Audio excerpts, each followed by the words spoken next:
వారికి ముందు స్థానాలని వచ్చి చేస్తున్నాం. అదేవిధంగా బయట ఎవరైనా ఉన్నట్లయితే దయచేసి లోపలికి రండి.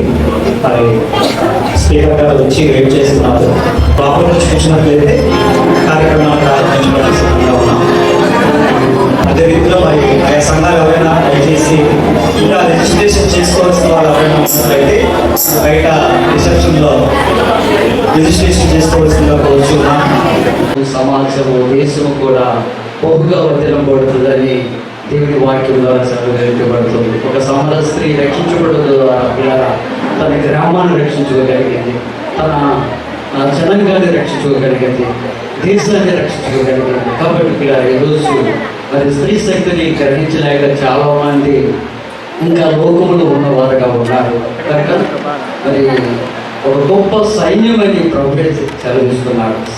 కాబట్టి దేవుని వాక్యాన్ని ప్రకటించిన స్త్రీలు గొప్ప సైన్యం వంటి వారిని కూడా చెప్పబడుతుంది. అయితే సైన్యంగా ఉండాలంటే దేవుని వాక్యం మీద మరి అవగాహన కలిగి నిలబడినప్పుడు వారి ద్వారా గొప్ప కార్యాలు జరుగుతాయి. కాబట్టి స్త్రీ పాత్ర నేటి సంఘానికి ఎంతో అమూల్యమైనది, గొప్పదని తెలియజేస్తూ మరి మీరందరూ కూడా మరి మీ పనున్నప్పటికీ కూడా ఈ సకాలానికి వచ్చినందుకు మరి ఆయా సంఘాల నుండి వచ్చిన దైవ సేవకులకు, అలాగే కాపురములకు, అలాగే విశ్వాసులందరికీ కూడా నా వందన తెలియజేస్తూ ఈ యొక్క అవకాశం ఇచ్చిన రాజ్యశ్రీ వారికి నా యొక్క వందన తెలియజేస్తూ నేను ముగించుకుంటున్నాను. చిన్న ప్రార్థన చేద్దాం పిల్లలందరూ కూడా. సర్వాధికారి అయిన ప్రభువా, పరిశుద్ధ ఆత్మదేవుడా, నీ ఉన్నతమైన నామాన్ని బట్టి వందనాలు తెలియజేస్తున్నాను. ఆశ్చర్యకరుడవు, ఆలోచనకర్తవు, బలముగల దేవుడవు, నమ్మదగిన దేవుడు అయినందుకు వందనాలు తెలియజేస్తున్నాను. ఉదయకాల సమయంలో ఇవరైనా మా సంఘ స్త్రీలు ఏర్పాటు చేసిన ఈ రిట్రీట్ను బట్టి దేవాన్ని కనపరుస్తున్నాను ప్రభు. ఈ దినము ఆయన ఆయా సంఘాల నుండి వచ్చిన ఈ ప్రియులందరూ ప్రియులారా, మరి మా సంఘం గురించి క్లుప్తంగా విషయాలు తెలియజేస్తాం. ఈ సంఘం మిషనరీస్ వారిచే కట్టబడింది. మరి కెనడియన్ బాప్టిస్ట్ మిషనరీ యొక్క బేసిక్లో 1920 సంవత్సరంలో ఒక ఇద్దరు మిషనరీస్ స్త్రీలకు వచ్చి ఈ ప్రాంతాన్ని సర్వే చేసి ఈ యొక్క అప్పటికి ఇది అడవి ప్రాంతంగా ఉండేదంట. ఆ టైంలో ఇక్కడ ఒక బాప్టిస్ట్ సంఘాన్ని స్థాపించవలసిన అవసరం ఉందని మరి లండన్ మిషన్ వారికి ఒక గెజెట్ ప్రచురించి ఇవ్వడం జరిగింది. ఆ గెజెట్ మా యొక్క పూర్వీకుల ఉండడం బట్టి నాకు ఆ విషయం అర్థమైందండి. తర్వాత 1930లో ఈ యొక్క సంఘాన్ని ఇక్కడ మీరు చూస్తున్నటువంటి చంపావతి నది ఒడ్డున నిర్మించడం జరిగింది. అయితే అది మరి డెడికేషన్ కాకముందే 1931లో వచ్చినటువంటి ఫ్లడ్స్లో మొత్తం కూలిపోయింది. అప్పటికి ఈ రైల్వే బ్రిడ్జెస్ కానీ లేదంటే ఈ వాహనాలకు వెళ్ళేటటువంటి బ్రిడ్జ్ కానీ లేదండి. లేకుండా నది ఒడ్డిన చాలా పెద్ద కట్టడాన్ని నిర్మించడం జరిగింది. అయితే డెడికేషన్ సమయానికి 1931లో ఫ్లడ్స్ రావడం వలన అది కూలిపోవడం జరిగింది. తదుపరి ఆ మిషనరీస్ ఇక్కడున్న స్థానికంగా ఉన్నటువంటి ఫస్ట్ జనరేషన్ క్రిస్టియన్స్ని కలుపుకొని 1931లో మళ్ళీ దీన్ని ఈ ప్రాంతంలో మరి ఫౌండేషన్ సిస్టమ్ వేసి 3 సంవత్సరాల్లో నిర్మించి 1934లో మళ్ళీ దీన్ని ఎస్టాబ్లిష్ చేయడం జరిగిందండి. అప్పటి నుండి కూడా ఈ యొక్క ప్రాంతానికి ఒక ప్రధానమైనటువంటి సంఘంగా, ఒక ప్రాముఖ్యమైన సంఘంగా మరి తేజీలింది, విరాజిల్లింది. మరి మారుతున్నటువంటి కాలమాన పరిస్థితులకు అనుగుణంగా మరి గ్రామం విస్తరించింది, నగరం విస్తరించింది. ఆయా ప్రాంతాల్లో చాలా సంఘాలు కూడా మరి విస్తరించడం మూలాన మరి మా సంఘంలో అనేక మంది రక్షణ పొందినటువంటి వారు, ఈ సంఘానికి వస్తున్నటువంటి వారు అనేక మంది ఆయా ప్రాంతాల్లో మళ్ళీ మొత్తంగా మందిరాలు నిర్మించుకొని మరి దేవుని యొక్క పరిచర్యలో వారు చేస్తూ ఉన్నారు. చాలా సంతోషం. ఎందుకంటే మేము స్థానికంగా ఆహ్వానించినటువంటి చాలా సంఘాలు కూడా ఒకప్పుడు ఈ సంఘం యొక్క బిడ్డలే అని చెప్పుకోవడానికి మాకు గర్వంగా ఉంటుంది. ఎందుకంటే వాళ్ళు అక్కడ స్థానికంగా కొన్ని సంఘాలు నడిపిస్తూ ఉన్నప్పుడు మరి ఈ తెలుగు బాప్టిస్ట్ సంఘాన్ని మర్చిపోకుండా ఉంటూ వాళ్ళు మాకు అన్ని విధాల సహాయ సహకారాలు అందిస్తూ ఉంటారు. కాబట్టి వారందరినీ కూడా మేము ప్రేమపూర్వకంగా ఆహ్వానించాం. వాళ్ళు కూడా వచ్చి ఉన్నారు. ఇది మా యొక్క సంఘం గురించి క్లుప్తంగా నేను చెప్తున్నాను. అనేక ఒడిదుడుకులు పడిన మీదట మళ్ళీ సంఘాన్ని రివైవ్ చేయాలన్నటువంటి ఒక జీవితో మేము మళ్ళీ కార్యక్రమాన్ని పునరుద్ధరించడం జరిగింది. అందులో మొట్టమొదటి కార్యక్రమం స్త్రీల వ్యక్తిత్వం ప్రారంభించాలన్నటువంటి ఉద్దేశంతో మేము అనుకున్నప్పుడు ముఖ్యంగా మరి ఇక్కడికి అనుకూలమైనటువంటి దైవ సందేశాన్ని ఇవ్వడానికి ఎవరిని మరి గౌరవ ఏర్పాటు చేస్తారు అన్న ఆలోచన వచ్చినప్పుడు సంఘ పెద్దలుగా మా యొక్క ఆలోచనలో అనేక మంది మా మందులోకి వచ్చారు. వారిని కాంటాక్ట్ చేసినప్పుడు అమ్మవారి గురించినటువంటి వివరాలు నాకు తెలియజేస్తూ అమ్మవారి యొక్క నెంబర్ను నాకు ఇచ్చారు. ఇచ్చిన మీద మరి వారిని సంప్రదించినప్పుడు విషయాలు తెలియజేశారు. అమ్మ మాది చిన్న సంఘం, మరి మీలాంటి సేవకుల్ని మేము వాడుకొని మా మధ్య వాడవాలంటే మాకు అంత తాహత స్తోమత లేకపోయినప్పటికీ మరి మీరు ప్రేమపూర్వకంగా వస్తారనే ఆశతో మీరు కాంటాక్ట్ చేశానని వారితో చెప్పినప్పుడు తప్పకుండా బ్రదర్ నేను ఆ ప్రాంతంలో వస్తాను, మీకు ఎలా కావాలంటే అలాగా ఉదయం నుండి సాయంత్రం వరకు మీతో జరుగుతానని చెప్పి వాళ్ళు మాట ఇచ్చి ఉన్నారు. మరి ఆ మాట ప్రకారంగా వాళ్ళు వచ్చి ఉన్నారు. చాలా సంతోషం. ఇంకా వారిని గురించిన చాలా వివరాలు వారు రక్షణ చేసుకుంటారు కనుక నేను విషయం ఏం చెప్పదలుచుకోలేదు. కనుక దేవుని వాక్యాన్ని ప్రారంభిద్దాం. మరి ఈ కార్యక్రమాన్ని నడిపించవలసిందిగా అధ్యక్షులు వారిని అప్పగిస్తూ నాకు అవకాశం ఇచ్చినందుకు ధన్యవాదాలు తెలియజేసి సెలవు తీసుకుంటున్నాను.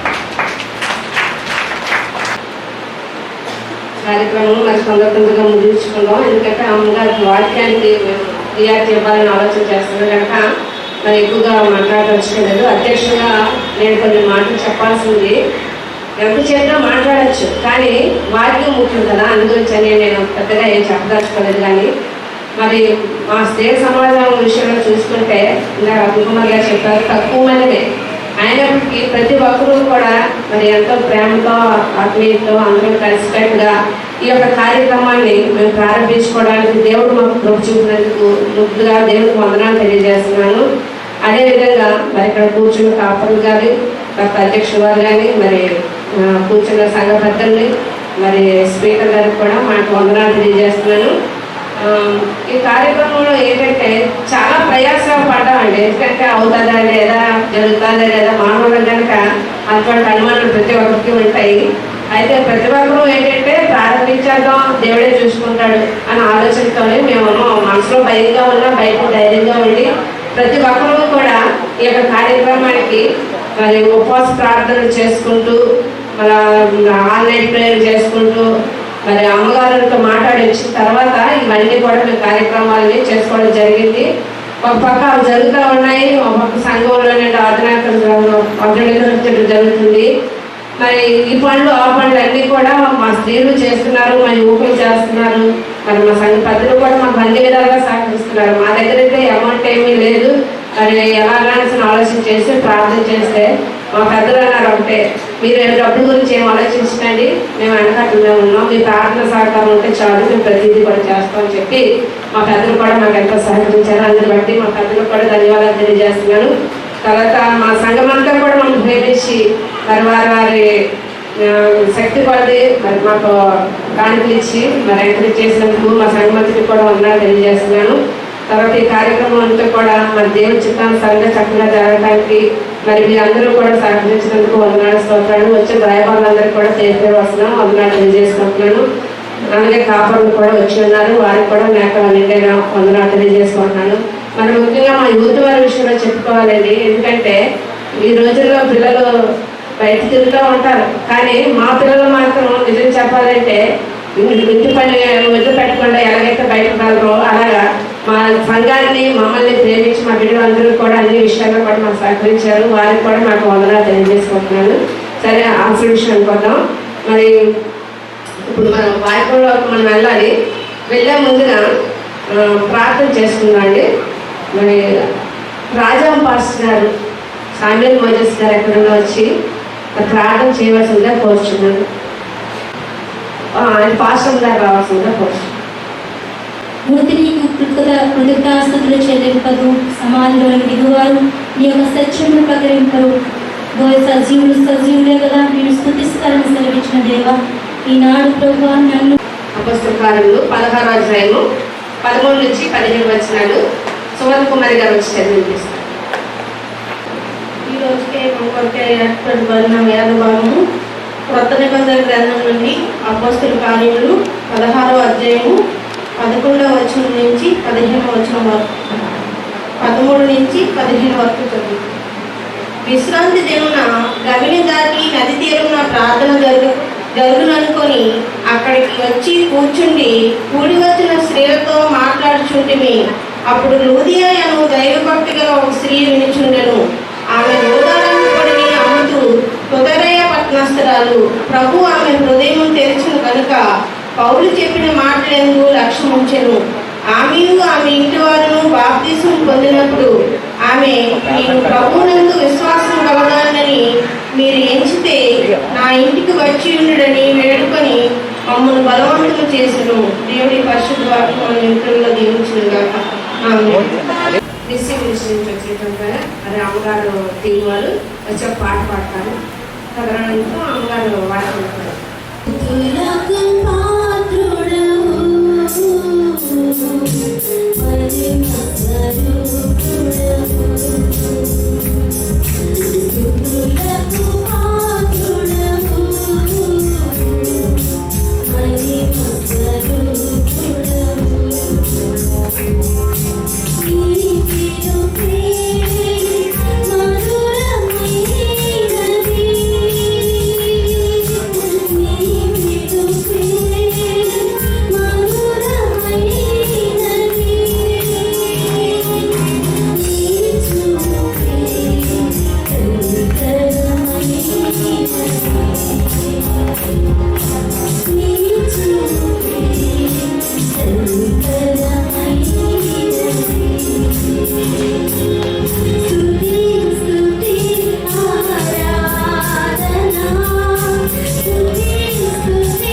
చిన్న ప్రార్థన చేసిన తర్వాత మరి అమ్మగారు వాక్యంలో పెడతారు. ప్రార్థన చేస్తాం. పరిశుద్ధుడు పరిశుద్ధుడు పరిశుద్ధుడు ఎల్లప్పుడూ మీ దేవదూతతో పౌరుషమా పరలోకంలో మా తండ్రి మీకే వందనాలు స్తోత్రములు స్తుతులు చెల్లించుకుంటున్నాం తండ్రి.